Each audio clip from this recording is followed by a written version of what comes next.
Nah, nah, nah, nah, nah, nah, nah, nah, nah, nah, not again, ladies and gentlemen. Not with Brighton again. We cannot. We cannot. I know this guy, this kid is a special striker, could potentially be a special striker, but honestly, I'm in no mood to tango with Brighton again. Please, no, let's go. All right. Here we go, back again on the other side of the coin. All right, welcome back to the other side of the coin, ladies and gentlemen. We are linked with yet another striker. Here's your Chelsea news blitz. We're going to blitz through all the news, the latest that's going on in Chelsea Football Club at the moment. First up, it's coming from Alex Crook. This news kind of makes me a little bit crook as well, I'm not going to lie. Chelsea are potential suitors for Evan Ferguson. Tony Bloom is of the belief Ferguson is now worth even more than former teammate Moises Caicedo, who cost Chelsea a British record fee of 115. I mean, this brother, Tony Bloom, he must think Chelsea Football Club, like he must look at Chelsea and he must see like a donkey or something. He must feel that we are such strange, club that are willing to probably outlay that level of money. Look, all I'm going to say, this brother, Evan Ferguson, he's nowhere near the value of 115 million. Nowhere near. What has he done? What has he done to warrant that type of money? Yes, he could potentially become a very, very good striker. But right now, I don't even think he's hit more than 10 goals in the in a Premier League season as yet. So, and his career is so like it's so fresh, it's so new at the moment. Like I don't think he's got enough experience. So, look, Chelsea, forget about this striker. Focus on that elite striker that we're talking about, that we've been saying in recent times in regards to Victor Osimhen. If we do want to pursue buying a striker, which seems like we are, Evan Ferguson is honestly no different than yet another talent, yet another opportunity to turn someone into a superstar. You might as well bank all that effort and investment on Amanda Broya, for instance, if we are looking to go down the Evan Ferguson route. And the other factor, let's not tango with Brighton anymore. This is a club that I consistently say I'm jizzing all over. And we've bought Moises Caicedo, Mark Cucurella. There was a whole drama with Levi Colwell. They've got Billy Gilmore from us, Tarek Lamptey. It's just, for the time being, let's chill. Let's keep away from Brighton. Let's not do any more business. And as I said, Tony Bloom is absolutely taking the mick out of us.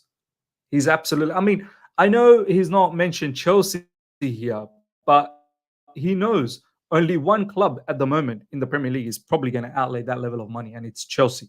So he's trying to reel us in, and we need to stay away from that. Let me know, ladies and gentlemen, what you think about this particular news. For me, this particular kid, Evan Ferguson, is a talented footballer, talented striker, but no way he warrants 115 million. Honestly, somewhere around 45 million, something that we got with Cole Palmer.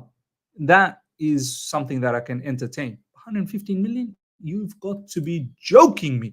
Next up, ladies and gentlemen, Pochettino, Harry Redknapp. This is what Harry Redknapp had to say. Pochettino certainly needs to work on Mikel Mudryk. The lad clearly has a lot of pace, but needs to learn the game.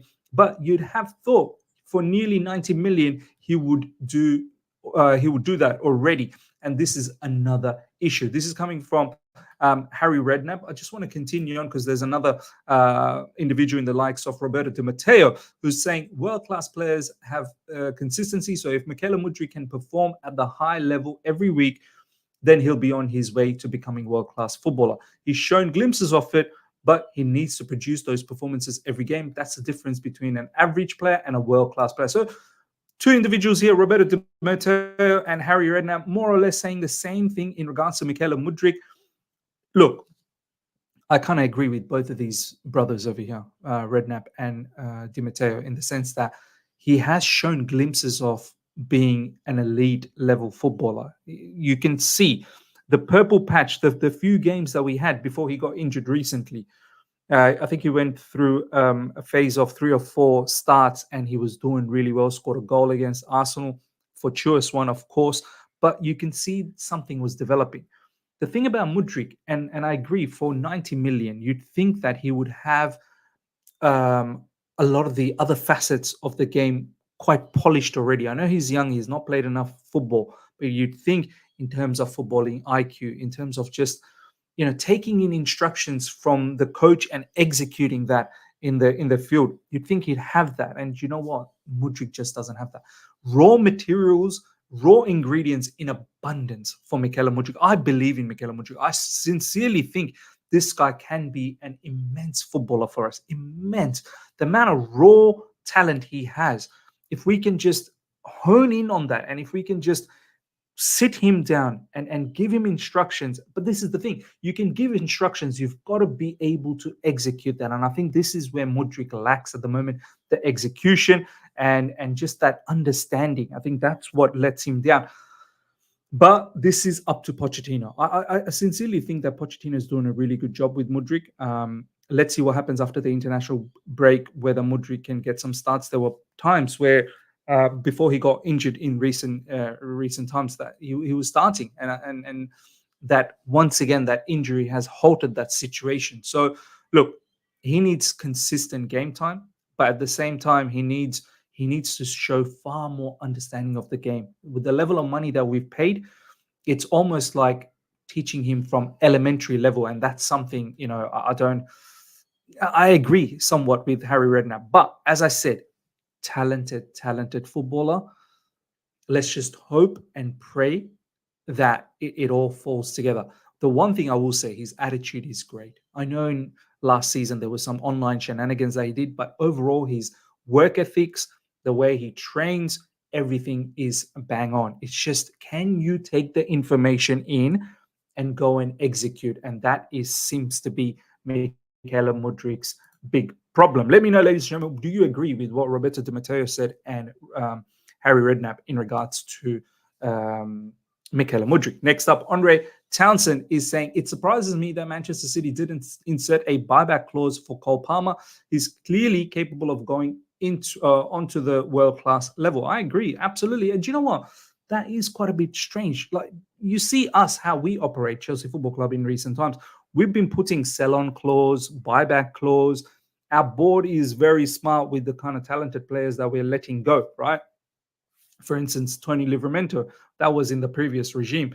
We put a sell-on clause, I'm pretty sure, and we had a buyback clause as well. We made a bit of money when Tony Livramento went to Newcastle. So I think similar thing might have been added on Mark Geehee. I think it's also on Lewis Hall and a few other players as well. So look, yeah, I'm surprised. It seems like Manchester City, they valued Cole Palmer, but at the same time, they thought it is what it is. They've got a plethora of talent at the moment, and they just didn't think about having all of these clauses. But right now, Cole Palmer is going down as one of the best business that any Premier League clubs have done in the summer window, not just Chelsea. For me, obviously, he's the standout transfer business that we did in the summer. 45 or 40 to 45 million odd, something like that. He's already worth way more than that, and he's only going to increase in price. So that's fantastic news for us. Cole Palmer, look, he's left a very comfortable situation in Manchester City to come to Chelsea Football Club, where the situation is not that comfortable, and he's already turning out to be one of our best players, if not the best player right now. Very important player. There's no doubt about that in terms of creativity, in terms of goal. Now he earns himself an England senior call-up as well, so fantastic to see. Apparently we have to pay Manchester City some extra fees because he's made it to the England senior team. That might have been in the clause. That's somewhere, I guess, Manchester City has done well. They put some sort of clause that extra bonus fees will need to be paid if Cole Palmer makes it to the senior squad. Next up, ladies and gentlemen, in a matter of months, Cole Palmer has gone from City squad player to Chelsea go-to man in attack. The teammates are now looking at him to spark life into the side, and 4 goals and 2 assists in the league show he has been able to do so. Yeah, it's fantastic. I mean, from what he was in Manchester City to where he is now at Chelsea Football Club, yeah, the rise. And look, kudos to him as well. I know there was some news in recent times saying that Cole Palmer saw the situation at Chelsea and thought that he's got far better opportunity to play at Chelsea, which he obviously did. And his competitors, he's far ahead of the competitors in terms of talent. So he was always going to get more opportunity as opposed to in Manchester City, where the competition is immense. We want to get to that level one day, of course, that Manchester City level where every player is fighting and every player is quite capable. But yes, Cole Palmer saw an opportunity, but it's the execution as well. Like the way I said about Mudryk, the execution lacks. Cole Palmer, the execution is in abundance. Like he's not only seen the opportunity, he's gone in and he's executing it, which is big deal. Absolutely big deal. Now, next up, some injury news, ladies and gentlemen. Malo Gusto had an MRI which revealed a small injury to the medial lateral ligament in his right knee. So he's going to be out for a little while. I wish him all the best and recover as quickly as possible. He's an important player for us. We want to be able to give Reece James that break throughout a match. I want to see Reece James obviously finish 90 minutes, but maybe at times it's better to have him play 60 minutes and bring someone like Malo Gusto on. We're not going to get that. Malo Gusto is an absolute brilliant replacement to have when Reece James is, not around. So I hope Malo Gusto comes back very, very soon. Need him in the squad because you just never know with Reece James when he's going to fall over. I touch wood that he doesn't. We need Reece James as well badly. So hopefully this is just a small concern. Another injury news, Levi Colwill expected to leave England squad today due to shoulder problem. He will receive treatment at Chelsea. So hopefully this is a small issue with Levi Colwill, ladies and gentlemen, and a big conversation to be had in regards to Levi Colwill's position now. I don't think he's good enough to be a left back. He needs to start being considered in the CB position. So let's see what happens post the international break. I think competition for Levi Colwill has cranked up. So let's see what goes on. We will talk in more detail in regards to Levi Colwill potentially on a live stream. Let me know your thoughts about Levi Colwill in the comment section. Has the heat turned up a little bit more on Levi Colwill in recent times? Roberto Di Matteo, I watched Chelsea against Liverpool and they did really well. They were also good against Arsenal. I think these teams may suit Chelsea and they could surprise us. I think Chelsea can finish in the top 6. Top 4 is probably a bridge too far. Look, do you know what? I know we've put on some really good performances against Spurs. Well, Spurs again, a 9-man, but still, nonetheless, 3 points. Manchester City, really good performance. Prior to that, we were going through a bit of a momentum, and that momentum broke with that Brentford loss. So it was looking good. Overall, I'm going to say, look, now that the dust is slowly settling after the Manchester City draw, we can all calm down, and hopefully after the international break, Newcastle, and I'm going to do a video on this one, 100%, Newcastle, Brighton, and Man United. Like, we should be expecting 3 wins here. We get 3 wins here back-to-back against these 3 teams. I think we're going to put ourselves in a very, very serious position to knock on the door in that top 4, top 5 position. Best believe we'll be 6th, definitely. So we need to pick up the points. We're only 5 points away from Manchester United. So top 6 is not far-fetched anymore.